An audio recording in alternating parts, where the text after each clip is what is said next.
Pardon? Governor Levine, have you joined us by phone? Hello, can you hear me? Yes, we can hear you, Chair Levine. Oh, okay. I had it on mute. Shall I call it to order? We are ready for you to call the Audit Committee to order. Can you guys hear me clearly? Yes. Pretty good. Okay. Good afternoon. I'll go ahead and call the Audit and Compliance Committee meeting to order. My sincerest apologies to my colleagues on the board for my participation by phone, but I had a conflict I could not get out of. Thankfully, today we've got a great Vice Chair, Ed Morton, who was willing to pitch hit for me as the chair today. So I appreciate that, Governor Morton. In a moment, I will turn the meeting over to Ed to preside. This is our first meeting as Chair and Vice Chair of the Audit and Compliance Committee.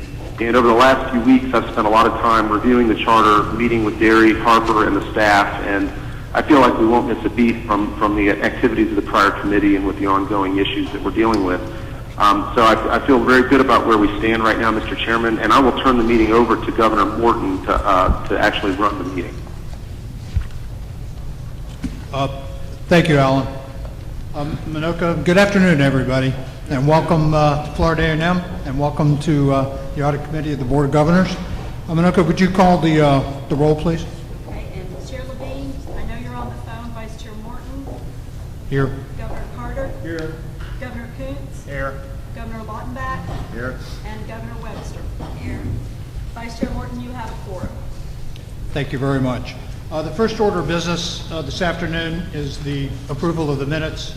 I think we've had ample opportunity to review the minutes of November the 7th of 2012 and the minutes of January the 16th of 2013. Would you please recall that the committee met as a whole and the vice chair and the chair positions were vacant at the time. The minutes of these 2 meetings of the minutes are in your packet. Do I have a motion to approve the meeting of the minutes of the meeting of November the 7th? So moved. Second. We have a motion. We have a second. Do we call the roll? How do you do this? Huh. You can just say, all in favor, say aye. All in favor, please say aye. We don't call it. All right. All in favor, please say aye. Aye. Anyone opposed? Aye. I'd like a motion now to approve the minutes of January the 16th, 2013. So moved. Do we have a motion? We have a second? Second. Any discussion? Hearing none, all in favor, please say aye. Aye. Anyone Aye. opposed? The minutes will stand as distributed. The next item on our agenda is a presentation and discussion regarding Florida A&M University and its corrective action plan. I'd like now to turn this portion of the meeting over to Chancellor BROGAN to update the board. And I believe prior to that, Governor Levine, you'd like to make a couple of comments. Alan? Thank you, Chairman. First of all, I want to again thank the folks from FAMU for hosting us today. You guys can hear me clearly, I hope. I can't hear you guys all that well, but before Chancellor BROGAN walks through the update on the corrective action plan, I wanted to make a couple of remarks about a couple of the issues just through my lens as the Chair of Audit and Compliance. And I will ask Governor Colson or Governor Hosseini or any of my colleagues on this committee to help me correct my course if my observations are incorrect from your perspective. There seems to be 3 issues that are outstanding for FAMU, 2 of which are the purview of this committee. The first one, which is really an issue for the full BOG, is obviously the upcoming reaccreditation for FAMU and the issues that pertain to that. I know that's something the Chancellor, the Board of Trustees, and the President are focused on. The 2 issues, in addition to that are on the table, involve an organizational audit, which each of you should have been provided a copy of from February 2013, and the corrective action plan relating to the findings of the Office of the Inspector General, which has been submitted by the university. First, I want to comment on the corrective action plan itself. No doubt, it is comprehensive, and I commend the President and the Board of Trustees for the effort they've made in pulling it together. I know, and I think all of us know, that they're committed to seeing it through. In addition to any changes this committee today may want to recommend to that plan, At this point, I don't have any recommended amendments for it, but we'll comment on one other thing in a moment. Chancellor Brogan and I spoke a couple weeks ago, and I've asked the Chancellor and his staff to stay very close to this and on top of the implementation of this plan, and to report back to Governor Colson and to the Audit Committee if they have any concerns on the status of any element of it. The plan that you have in your packet is designed to be a transparent dashboard indicating the status of each item so all members of the Board of Governors and the public can follow the progress. The Audit Committee is committed to every single element of this plan being implemented and, more importantly, being hardwired into the university's organizational, governance, and institutional control functions. Now, I just want to comment something specifically related to the plan. At the last meeting of the Board of Governors, I specifically asked for very specific responses on how the governing body was going to engage in ensuring a culture of transparency in the policies on campus, a culture of reporting when there are high-risk issues, a culture of investigating the issues and correcting them with the governing body being the ultimate driver of this process through its policies and its procedures. And I emphasize the governing body because as I look at both the Inspector General's findings and, as I'll now reference, the organizational audit from February, what I see, quite frankly, are issues of governance. I commend the members of the FAMU board who've acknowledged that, and now I think it's important that they get beyond acknowledgement and focus on the actual implementation. And the plan contains a lot of the elements of what we asked for at the BOG meeting last time, really specific to the audit process.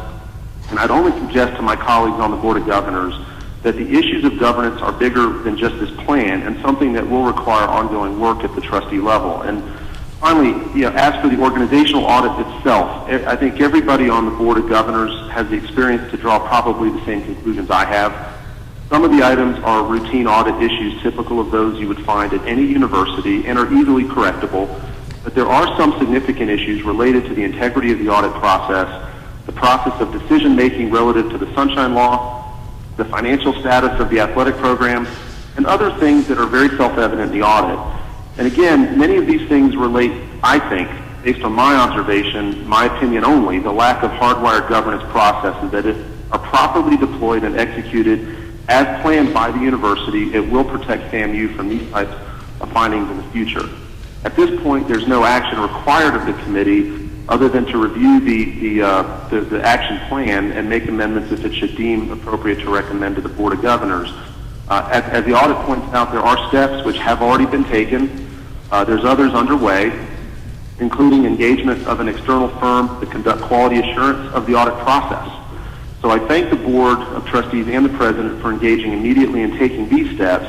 My plan, if there's no objection from the other members of the committee, is to be in constant communication with the FAMU Board of Trustees Audit Chairman and continue to track the progress at that level in addition to what's being reported on the dashboard. And for the rest of the detail, I'll turn it over to back to you, Ed, to let the Chancellor make his remarks. Thank you very much, Alan. I would like now to recognize Chancellor Brogan, who will lead our discussion regarding the Florida A&M University Corrective Plan of Action. I would like everybody to know we also will be providing time for President Robinson and the board to make comments. Chancellor Brogan, you now have the floor. Thank you very much. Mr. Vice Chair, Mr. Chairman, thank you, and members of the committee. First of all, I too, just like the chairman did, want to thank Florida A&M University for hosting this meeting today. Everyone here has been most gracious, most accommodating, Mr. President, Mr. Chairman, and we thank you and all the people at Florida A&M for opening the doors and giving us the warm welcome that we have received to do our work today and tomorrow. Thank you very much from all of us to all of your good people.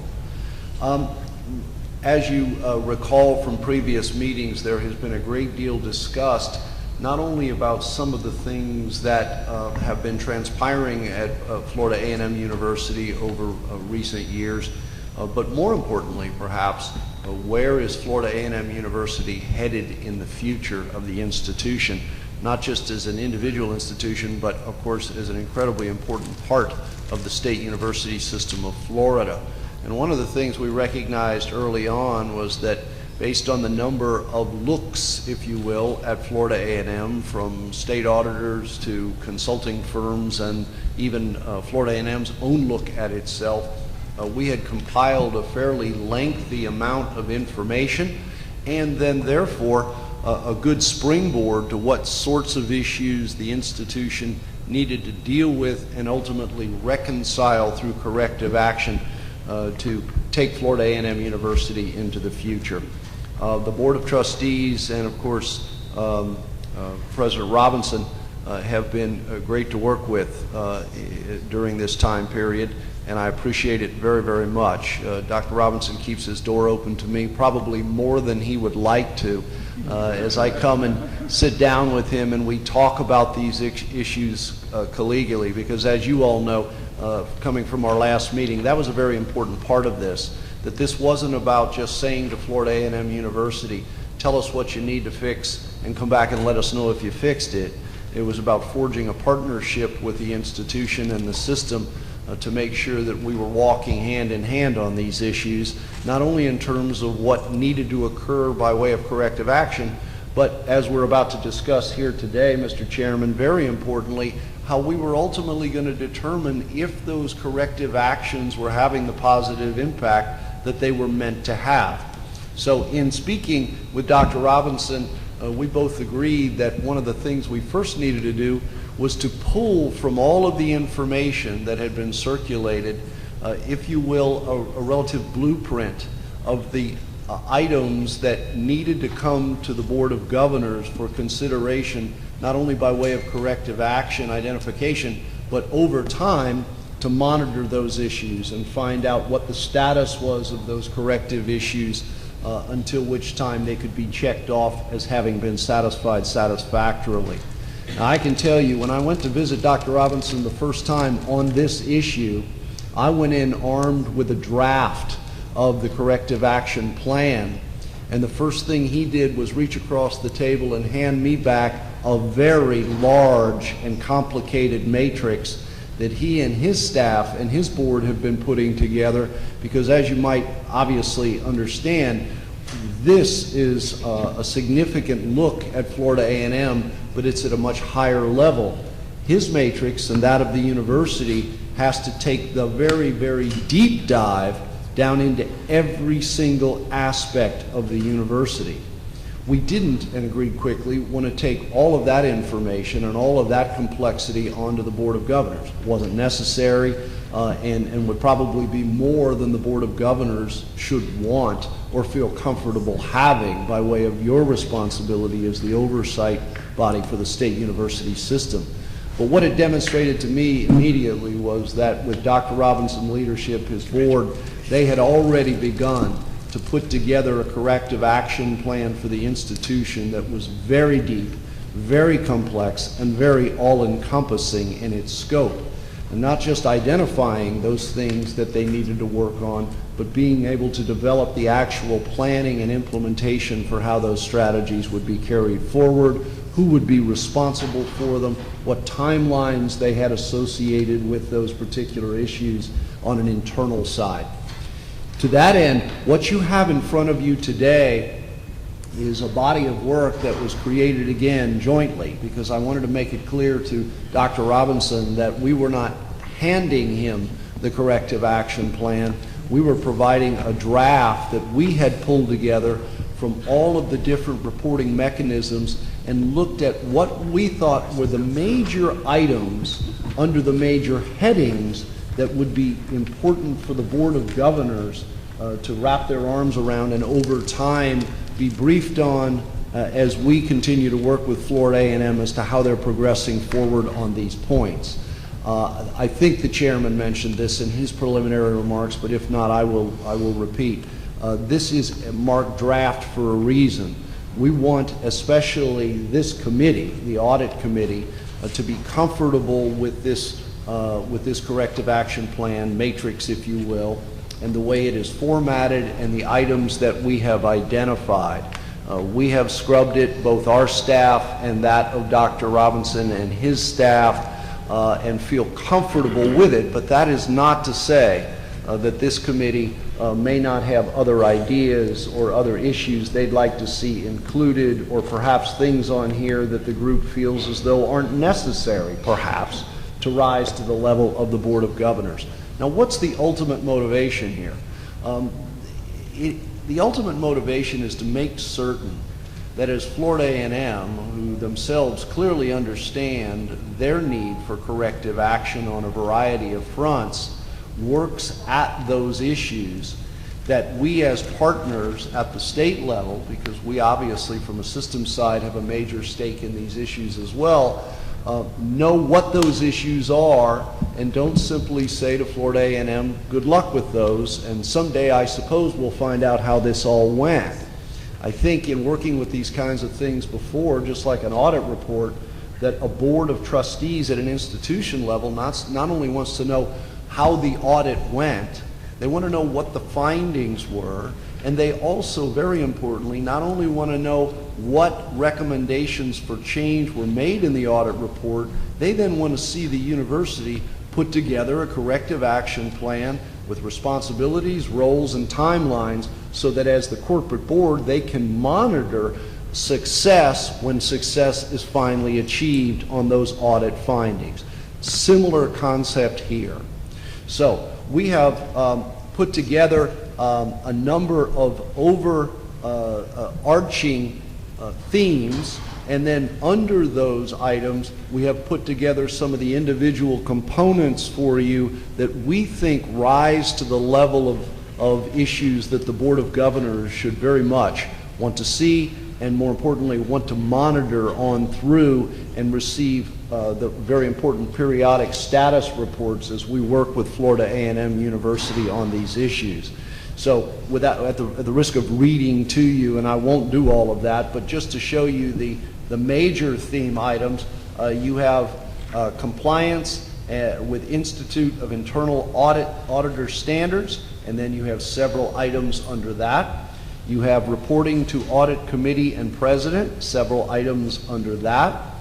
Finance and a variety of issues that obviously fall under finance. Academics and accreditation and the related items there. Facilities and construction, and then hazing and student code of conduct.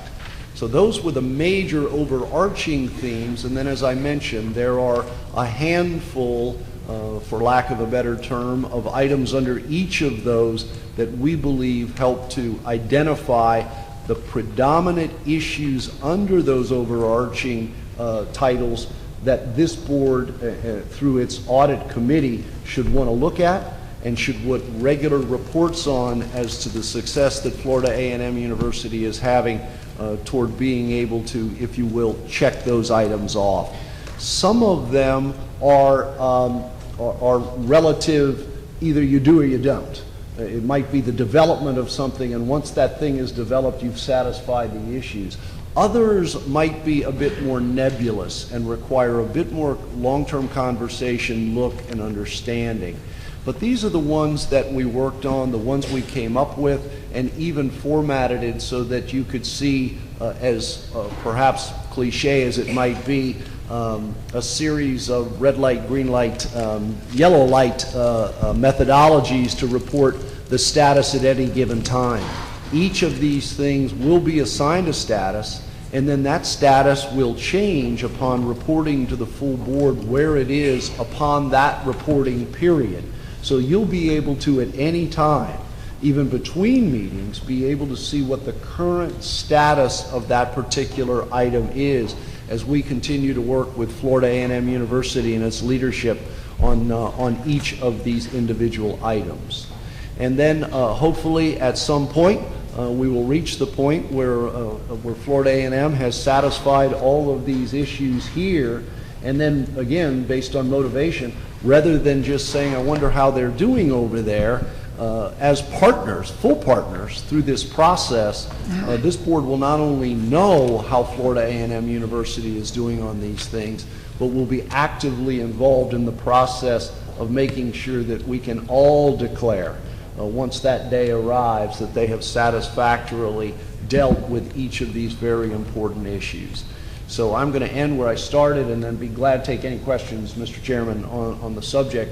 But thank Dr. Robinson for his open door, and to the board for giving us the ability to be partners in that regard. It's a much better relationship when you go into these things in that way. We can't have a system if we don't behave like a system. And a system doesn't allow one of its institutions to struggle through a process like this on its own and then wonder how the institution does at the end of the day. Well, we have to work with the institution, and that is the complete motivation behind this. But to do that, you have to know what the issues are, and that's what this matrix is meant to reflect. It is a fairly clear and concise grouping of important issues that not only Florida A&M is going to be working on, but that we will work on with them and then monitor, review those along the way, and even make change if necessary along the way to assure a successful conclusion to all of this. So thanks again to A&M, and with that, if you would indulge me one more, turn it over to see if Dr. Robinson has... What I'd like to do is invite, thank you very much, Chancellor Brogan. Yes, sir. I'd like to invite Dr. Robinson and his team before we open it up for Q&A. Please, anything you'd like to contribute, we'd love to hear it. Well, just briefly, I want to echo Chancellor Brogan's statement of cooperation. I think it's very important to the university that we have the ability to work fairly closely with Chancellor Brogan and his staff. I do want to thank Chair Levine for his remarks as well, and all of you for your obvious concerns about the well-being of Florida A&M University. And so we certainly have that same thing in common. We have, on many of these issues, as you know, Chancellor Brogan, been working on them for a while. We didn't just start at the beginning of the year or at the time of the operational audit, even at the time of the report on our anti-hazing program. We've been working on that for well over a year. So a number of things that are indicated here, we have been way out ahead of. Okay. However, we don't take any of that for granted. We don't want to rest on our laurels. We're going to continue to work on these issues to the satisfaction of our internal team, our Board of Trustees, and of course the Board of Governors. But the most important thing to us is that a year from now or 5 years from now, we don't see a recurrence of these very issues. So beyond fixing them now, we're fixing the processes and the mechanisms to ensure that these solutions are institutionalized, for now and into the future. That's very important for us to demonstrate that, because, for example, although we are doing a lot of work and have done a lot of work to address the full concerns that Sachs raised, we know that we're also in the midst of a 5-year review that's important to our reaffirmation, and that it has to stay firmly fixed throughout that process as well, not just to fix them for the short term. So we're looking at, the robustness of our proposed solutions, looking at ways to externally validate our proposed remedies, and this will be certainly a key in that process. Having other entities with an objective perspective like Ernst & Young that's looking over some of the issues with the audit plan and so forth. Having folks who are part of the institution, but also have individuals who, external to the institution, provide their input to help ensure that the robustness of our solutions is exactly what it needs to be. So we've started a process where we're making sure that we don't solve the problem in isolation. We're looking beyond the individual silos, making sure that the teams are looking comprehensively at the solution, because most of these things touch so many other places in the institution. It's hard to say that it's just an audit and compliance issue. It's just something in student affairs when it comes to hazing. It affects so many other pieces of the university, and that's how we are forging ahead with our solution to these. And as you said, this is a subset, but a good subset. It doesn't need to get any bigger of some of the issues that we're working on at the university. Because of the interconnectedness of all of these issues, we have to see them from that perspective. So we know that while we're fixing this, it's having an impact on something over here and vice versa. So I think this is a good place to start a discussion about how we present to the Board of Governors that doesn't necessarily need or have the time, perhaps the interest, but not the time to go into the minute details, because for each one of these issues, as you know, there's a lot of detail in terms of the specific strategies that are being implemented to correct these. But this is a great place to start. Our team, as I said, they have a running start. Any detail that you need around these as we do develop our solutions, we'll be more than happy to provide that to the board and to the BOG staff. So thank you very much. Thank you very much. I'd like to invite Dr. Robinson. Would your chair like to have any comments? I don't know if you'd like that opportunity as well. Thank you very much. On behalf of the board, I too would like to echo what Dr. Robinson has said about the cooperative relationship and the feedback and input that we're getting from this group via the Chancellor and crew in getting to where we need to get to at Florida A&M University. There's certainly a team of people here working diligently above and beyond the call of duty to get FAMU back afloat. We use a term around our Board of Trustees, stability. Stabilizing FAMU is the most important thing that we need to do at this moment. And without attempting to duplicate all that Dr. Robinson has said, I say that on behalf of the Board of Trustees, we are greatly appreciative of the support that we're getting in moving through these triumphant times. Thank you. Thank you very much. This time, would like to open it up for any questions from members of the committee. Mr. Chairman, Sir? just a comment. I wanted to say how much I appreciate the fact that the Chancellor and President Robertson have stayed engaged. I think that the quality of the communication is quite profound, better than ever before. There's a candor that Dr. Robertson brings to it.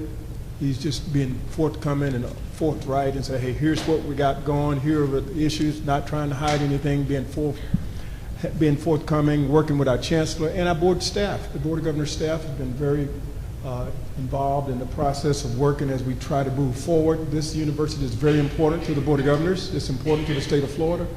And we are doing everything possible to move it forward. And I want to say publicly to Dr. Robinson and his staff how much we appreciate the opportunity to work with him. I know I've made a few calls to him and a few visits and all. I got been very forthcoming and helpful and answering my questions and all.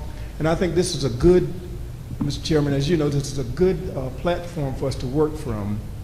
So as we progress down the line, when we do see these issues, not only can we deal with the current issues, and Chairman Badger said stabilize, not only can we deal with the current issues, but on a going forward basis, we can continue to move forward and take FAMU to where FAMU has been before and will be again. And that is like one of the leading universities in the country. I remember years ago when FAMU had the greatest number of merit scholars in the country.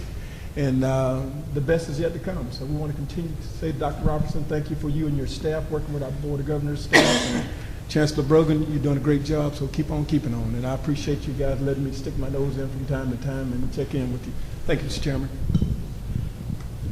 Do we have any other committee members that have a question? I have a question for Chairman Badger. Yes, sir. If the mantra of the board is stabilization, your quest for stabilization, when do you think you will actually be at a board meeting and be able to say, we've achieved that objective? As soon as possible. We all know that. To be real honest with you, I would suspect that it will take, at the rate that the group is working now, especially with the number of hurdles that FAMU has to engage in, at probably about a year to a year and a half. You say a year and a half? A year to a year and a half to be able to say, it is finished, we're here, we're back, we're stabilized, we're moving forward. Mr. Chair, could I pile on to that for a minute? I think that's a fairly accurate portrayal. What we haven't discussed at this point is reaccreditation. Although I've talked about it a great deal to both President Robinson and Chair Badger. Let's go back briefly in history and remember that when the search began for the new president, we had not yet received from the Southern Association of Colleges and Schools the letter placing Florida A&M University on probation. Probation in accreditation standards is a little difficult to explain other than to say if you are not reaccredited, it's a world of hurt. Anybody in the country who has ever lost their accreditation will tell you that there aren't many worse things that can happen to an institution than not being accredited. I can give you, and I won't, a long list of impacts that non-accreditation has that are frightening in many ways. Things like students not being able to receive federal funds for Pell Grants. I don't know what the percentage of students at Florida A&M who are on Pell Grants is, but I would imagine it is sizable. So just that, no federal agency grants for research. And those are just financial issues. You won't even get into the issues of people wanting to recruit those first-tier students to a non-accredited institution, et cetera. I'm not saying this is the prophet of doom. I'm saying this for a couple of reasons. One, they understand that and did when that letter came. And that changed the game. Totally was a game changer. It sucked all the air out of the academic room and required that we go back and make the reaccreditation of Florida A&M University priority one, not just as an institution, but as a state. And so the realignment of everything that has been happening at Florida A&M to that primary mission, that priority mission, has been key to where this university is going. To fix all of the things that they're dealing with in their matrix and this matrix are critically important. But if this institution were not to be reaccredited in a year, much of that work probably wouldn't be necessary over the long term, to be melodramatic. I also know that by suspending the search for the new president, and that has been questioned by some, that some people might think that it just wasn't a quality field of candidates or perhaps there was another agenda. The agenda, as I understand it, was rather clear, and that is trying to find a world-class president when the issue of reaccreditation hangs literally in the balance is a very difficult thing to do.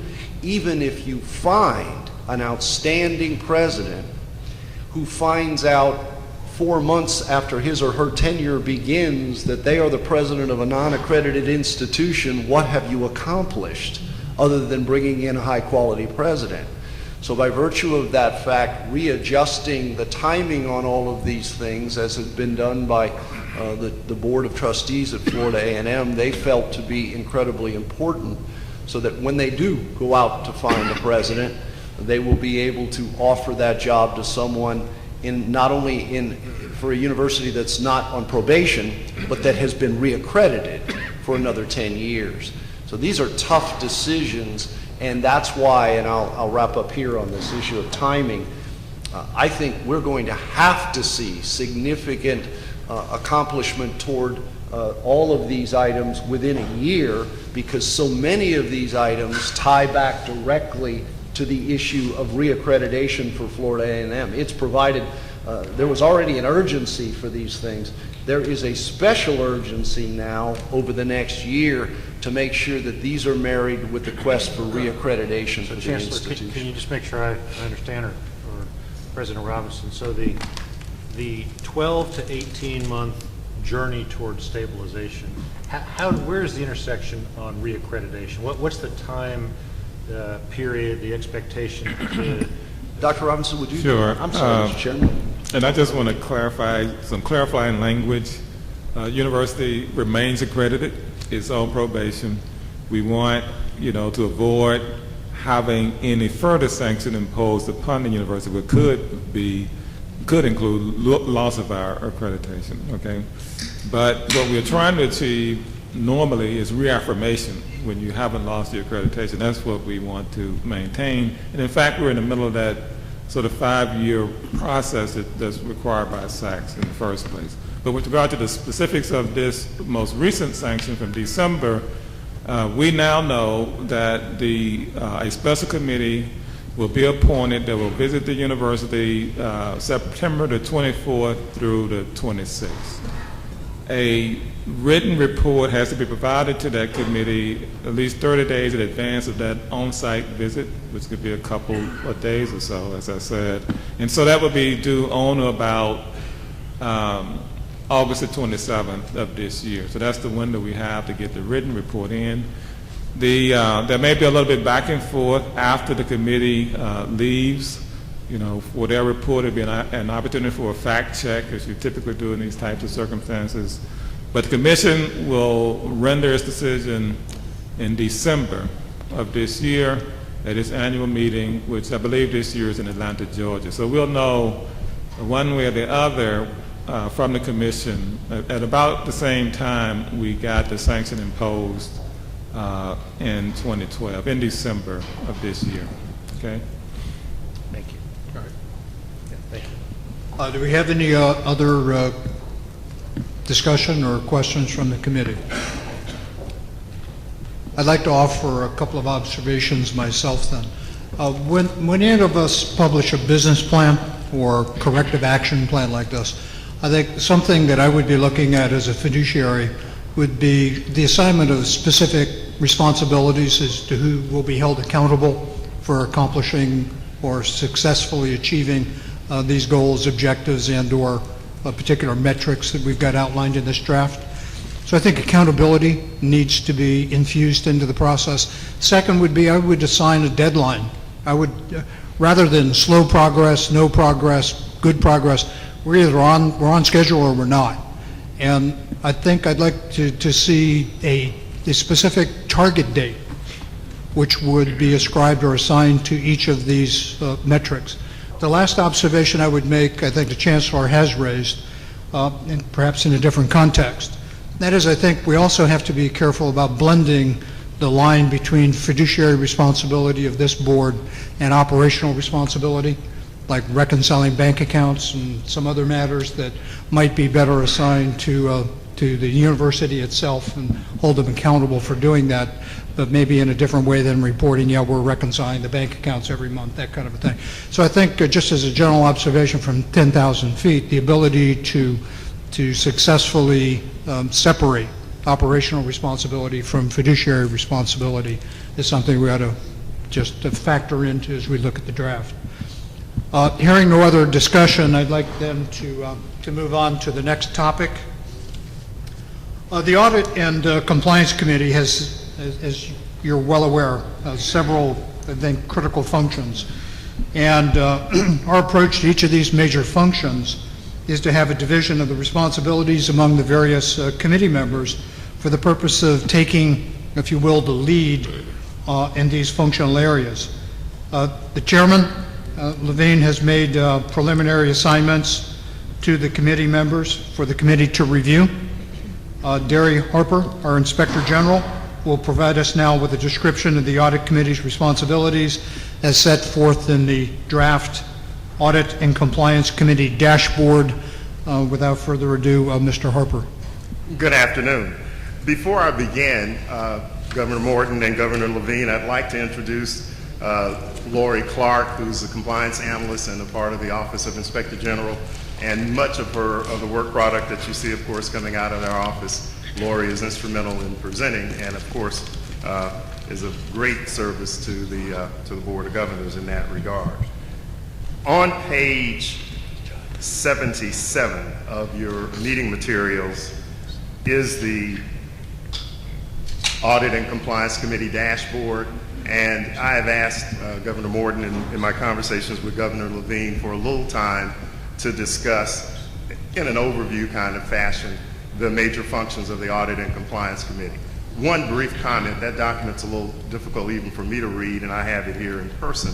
Since Governor Tripp was here, the original Audit Committee work plan was a rather robust document, and I was asked by both Chancellor BROGAN and by Governor Tripp to come up with a dashboard level.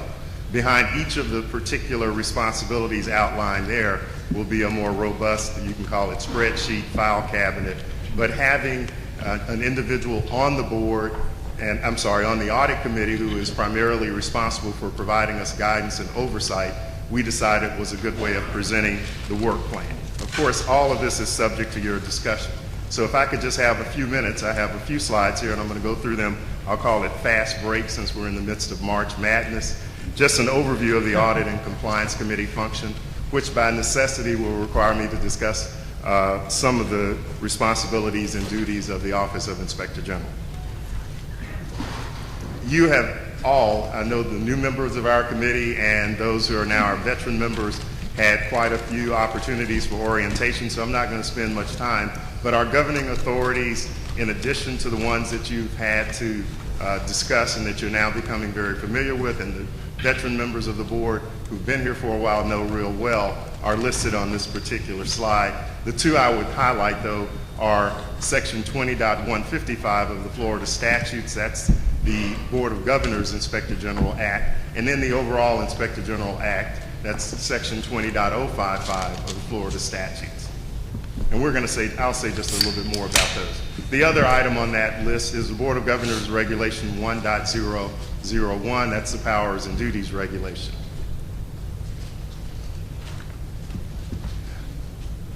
The Audit and Compliance Committee, under the leadership of then our chair, Governor Tripp, undertook a collaborative and cooperative process to develop an Audit and Compliance Committee charter and a charter for the Office of Inspector General and Director of Compliance. If I had to try to describe it and use a metaphor, I wear three hats. I am, of course, Chief Audit Executive for the for the board office. I also act, of course, in an investigative capacity at the direction of the board, and also for other purposes as the compliance officer for the board and in compliance activities. Both of these statutes and all of the information I'm going to discuss with you is either available on our website, and we also have an Audit and Compliance Committee handbook, which we're updating as we speak. In addition to that, you may find in paper form the annual report that we're required by statute. It's also on the list of duties and responsibilities that the Audit Committee has and that the Office of Inspector General is responsible for taking care of. To repeat the obvious, both the charters were approved and ratified by the board in March of 2009 and in June of 2009. Each year, and that is also on the list of duties and responsibilities, those charters are subject to a review. We go through it line by line. We submit it to our counterparts and interested constituents in the SUS, and then we come before you with recommendations for changes. It's only a 4-page document and is available to you at any time. I wanted to list some of the activities of the Audit Committee and just highlight a few, again, in the interest of time. The first bullet there, oversight of activities related to internal audit, financial controls. Governor Morton teed this up by saying fiduciary responsibility. And the Audit Committee has been delegated the responsibility by the board, but the board reserves that overall fiduciary responsibility to provide oversight of the internal audit function. Now, the other metaphor that I've used is my responsibilities as Chief Audit Executive, based upon our governance structure, begin and end with the board office. But we do a risk assessment, that's also on there, and an audit plan. We conduct internal audits, provide compliance and consulting kinds of services in accordance with applicable standards. The other bullet there is review and confirmation of appropriate management response to reports of significant audit or compliance related findings and recommendations. In the next month or so, you'll receive from me, which is required by statute, a 6-month follow-up on the operational audit conducted by the Auditor General of the Board of Governors. That's required by the statute. I probably should have mentioned that our 2 charters combine both the statutory responsibilities and the specific responsibilities that this Audit Committee and the Board have given for the function of the Audit Committee and in furtherance of the particular fiduciary responsibility of the Board of Governors. So all of this is in the charters, even though the statutes, of course, have some more specifics that we have to follow. You have some additional responsibilities, and on this slide I would just highlight 2. Acting as a liaison with the audit committees of university boards of trustees is extremely critical. It has proven to be critical and valuable in our staff trying to carry out our functions, and it's something that this board, I think, has done a very good job of doing. In addition, the Board of Governors through the Audit Committee has the authority to direct the IG to conduct an investigation if there is reasonable cause to believe a university board of trustees is unable or unwilling to do so. Now, in those particular instances, we're going back to our governance structure. My office has no authority in investigative matters but what this board assigns to me, because each of the universities has first their own board of trustees, their own chief audit executive, and responsibility for the day-to-day operations of the university, which would include investigating matters. But there are instances where this board has felt it necessary for us to review whether the university is able and willing to do so in various circumstances. And of course, in the most recent instance where we were given a directive to investigate matters at Florida A&M University. I want to make it clear now, getting down in the weeds just a little bit, and I'm looking at Governor Morton to keep me on track in terms of time. We go through a preliminary review process. We review complaints from all of the universities in the state university system. And when I say complaints, that is individuals complain about matters at the universities, and they bring the matters to us. We review those, track them, and make a preliminary review and report out, usually to the chair of our board, always to the chancellor. And I should say, the only reason I say usually with the chair of our committee, is because, of course, there might be instances where we don't have a chair in place. But one of the things that I wanted to emphasize in that regard, Chancellor and our previous audit committee chairs, I have no doubt that the committee as it's presently structured will want to keep up with that. I saw that now Ava Parker, and former member of this board and chair of my audit committee, has come in, and she was one of those folks who wanted to make sure she knew what was going on. So engagement by the audit committee has never been an issue. I'll move on quickly, sir.